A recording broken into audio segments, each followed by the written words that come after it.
Good evening, everyone. My name is Gurmeet Kochhar. I'm an ex-investment banker who turned into a dabbawala.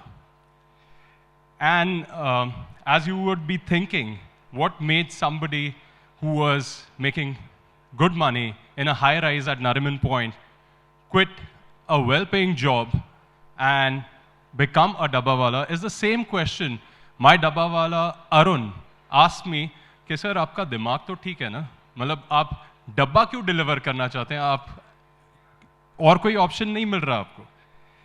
The answer to that thing is just one word: passion. It was the passion to get माँ के हाथ का खाना delivered to people all across the country that made me quit investment banking and get into Spicebox. So I run two companies, Spicebox and 𝐕𝐢𝐬𝐢𝐈𝐧𝐬𝐢𝐬. Why Spicebox, the name? Because when I shared this idea, and speaking of ideas, what happens is, an idea, there's nothing more powerful than an idea whose time has come. But the problem is, an idea is not business. A business is not an idea. Everything that starts off as a business, as an idea, has a lot of blood, sweat, tears, which makes it happen.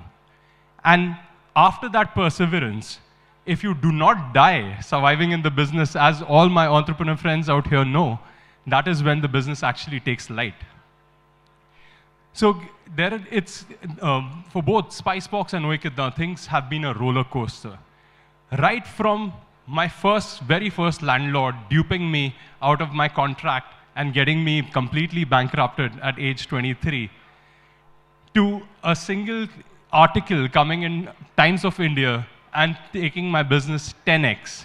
It has been a beautiful journey. But on the whole, I really feel what bootstrapping teaches you is that every penny counts.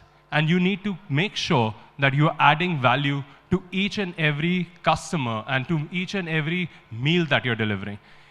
It was bootstrapping that taught me that I can actually deliver the meals by myself and save some capital to ensure that we move forward. And that bootstrapping also helped me take Spicebox from a simple tiffin service to delivering 5 million meals over the last 10 years. And it helped 𝐕𝐢𝐬𝐢𝐈𝐧𝐬𝐢 grow from one single branch to 40 branches in 13 cities. Now, when you think of anything in terms of hardships are something that can happen at any time, and you can't be complacent with a business. You can't be taking things comfortably at any point. And that is what COVID-19 taught me. It was where we went from 40 branches to 0 branches overnight. I know, Ankit, you relate to this, and we all do, thinking about how exactly can things like these actually affect us overnight. And it gives us challenges to overcome every now and then. So my idea to, and my suggestion to aspirants would be who want to start their own business is that you'll have to be a cockroach. You will have to make sure that you learn and adapt on a day-to-day basis to make sure that you survive, your idea stays, you stay, and you keep making it bigger. Thank you so much.